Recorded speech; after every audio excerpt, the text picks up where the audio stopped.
No takže priatelia, čaute, vítam vás na našom novom YouTubeovom kanále. V prvom videu predstavíme jednu zváračku. Musím v prvom rade pripomenúť, že nie som žiadny profesionálny ani zvárač, ani strojník. Nič takéto, som taký obyčajný domáci majster, čo si občas niečo porobí doma. No a keďže sa mi pokazila stará zváračka, tak prišiel teda čas na kúpu novej. No a rozmýšľal som, že teda jakú. Riadil som sa podľa recenzií na Heuréke, niečo som na internete preštudoval. A tak som sa rozhodol, že si objednám takúto zváračku od českej firmy Omikron. Typ zváračky je Gamma 166. Ešte musím podotknúť jednu vec, aby som nezabudol. Nejedná sa tu o žiadnu reklamu, ani nebudeme robiť žiadne reklamy, čo sa týka nejakým značkám alebo predajcom.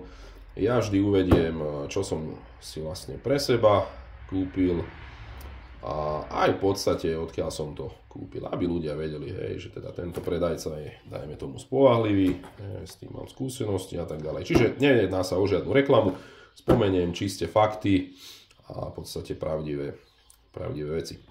Takže, predchádzajúcu zváračku, ja neviem, asi 8 rokov dozadu som si objednával z e-shopu zváračky.eu.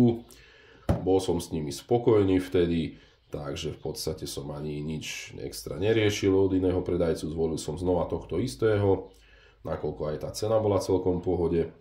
Takže od nich som si objednal túto zváračku Gamma 166.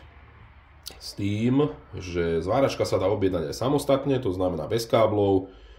Potom je tam nejaká sada s 1,5 m dlhými káblami a s 3-metrovými. Ja som si objednal v sade s 3-metrovými káblami. Čiže takéto káble k tomu. Takže v podstate tie 3-metrové som mal aj predtým. V pohode mi stačili. Nebol ako nejaký problém, že by boli krátke alebo na čo. Na moje domáce majstrovanie v pohode. Čo som bol celkom milo prekvapený, dostali sme takýto darček, taký meter, no metrov to stále chýba, hej, tie sa vždy zídu. A ešte takéto zváracké rukavice, takže super, darček potešil, ďakujeme, určite sa zíde. No, čo o tejto zváračke by sme si povedali, takže je to zváračka, jak som povedal, od českého výrobcu Omikron. Rozsah zváracieho prúdu je od 10 do 160 A. Zaťažovateľ pri 100% nejakých 80 A, pri 60% 105 a pri 20 až 160. Hej.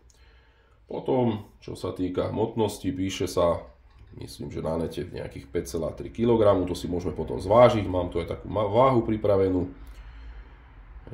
Elektródy môžete používať od 1 do 4. Zaujímavé funkcie, ale už pre mňa ani tak veľmi nie, lebo to som mal aj na predchádzajúcej zváračke.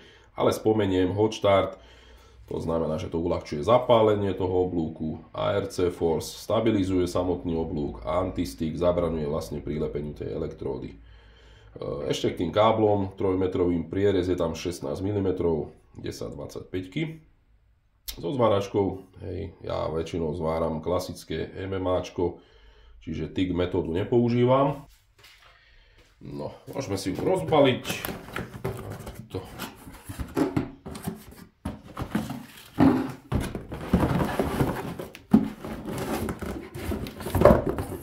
Sa veľmi nechce.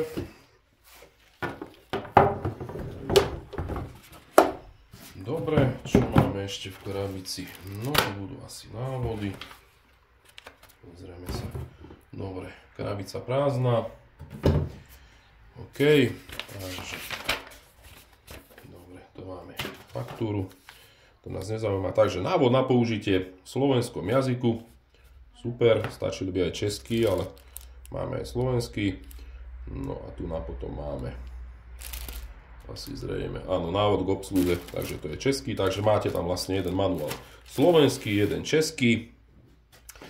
Trošku som mal obavy, keď som si nejaké veci čítal o tejto zváračke. neviem, kde som sa dočítal, že je plastová. Ja som si myslel, že je celá plastová. Ale potom som zistil, že vlastne len tieto boky sú plastové a celé toto telo, toto tu, je kovové. Takže to je super, tak som to mal aj na tej predchádzajúcej zváračke. Takže to je fajn. Ten plast nie je síce plast, hej, ale je to taký relatívne, keď to chytím, dosť pevný. Není, že by bol nejaký labilný alebo niečo. Takže dobre. Máme tu nejaký potenciometer, kde si nastavujeme vlastne prúd, čo sme spomínali od tých 10 do 160 A. Tu nás si pripájame zváracie káble. Prepínač na MMA a TIG metódu. Čiže úplne celkom jednoduché. Tu nám máme potom kontrolky, preťaženia, typu zváracej metódy. Takže jednoduché, čo sa týka obsluhy. Vzadu by som povedal ešte jednoduchšie, jeden zapínací gombík. Hej, tu nám máme kábel prívodný, vyzerá celkom hrubý. Takže fajn. Trošku taký nezvyk z môjho pohľadu, tento popruh, ja som mal predtým klasické také plastové úško, na ktoré som to chytal, takže toto budem si musieť na to nejak zvyknúť, na ten popruh. Má zase výhodu, že dá sa to dať na rameno, ja ho nechám asi takto nejak len skrátený a bude mi to slúžiť ako klasické nejaké uchytenie, ak som mal predtým to plastové. Takže na to si len budem musieť zvyknúť.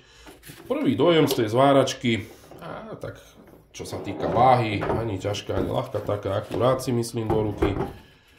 Prevedenie jednoduché, ale si myslím, že celkom stabilné. Samozrejme, v dnešnom videu nebudeme robiť žiadne zváranie, nič, v podstate len také rýchle, takéto krátke predstavenie tejto zváračky.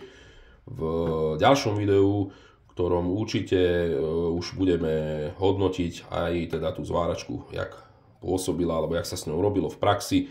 Takže pozváram nejaké veci s ňou, poskúšam všetko možné, čo sa mi podarí v nejakej krátkej dobe a spravíme potom nejaké zábery, nejaké video, aj teda, že jak už tá zváračka zvárala priamo v teréne a jak som bol s ňou spokojný a aké som mal z toho pocity. No, čiže takéto pocity pri tom prvom vybalení, že celkom fajn. Čo sa týka káblov, vyzerajú celkom v pohode, samozrejme nie je to žiadny zázrak, ale OK.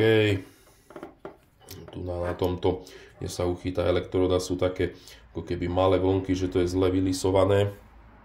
No tak mohlo to byť aj, že to nejak zle z výroby vyšlo, ale není to, že by to bolo rozbité, takže ako v pohode.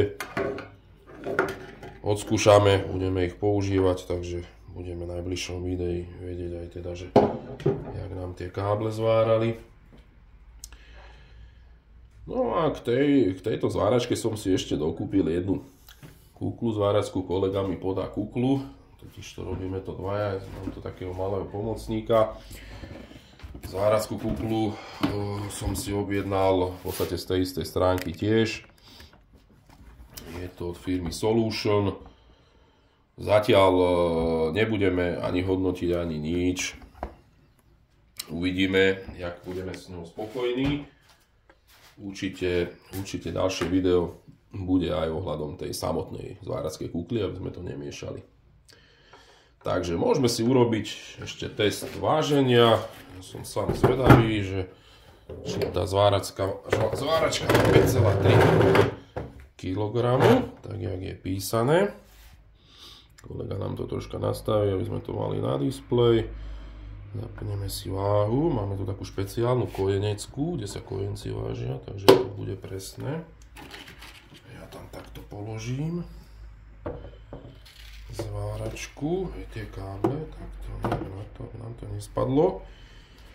No, výsledok je 5 kg 260 g, čiže 5,26.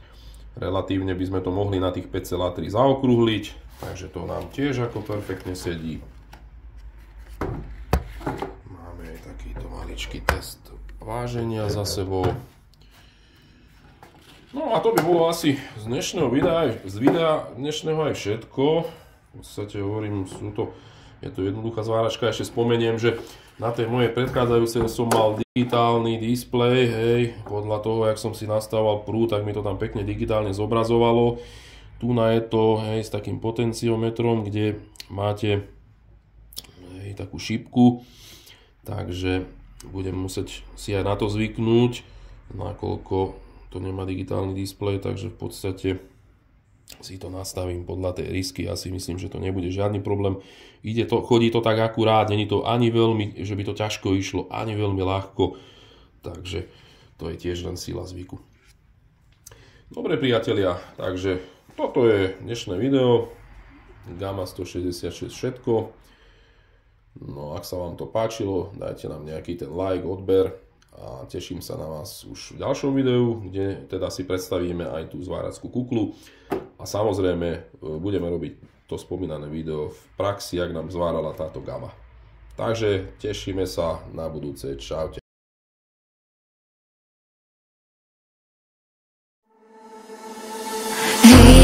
Drop it down, just wanna see you touch the ground. Don't be shy, girl, go bonanza. Shake your body like a belly dancer. Hey ladies, drop it down, just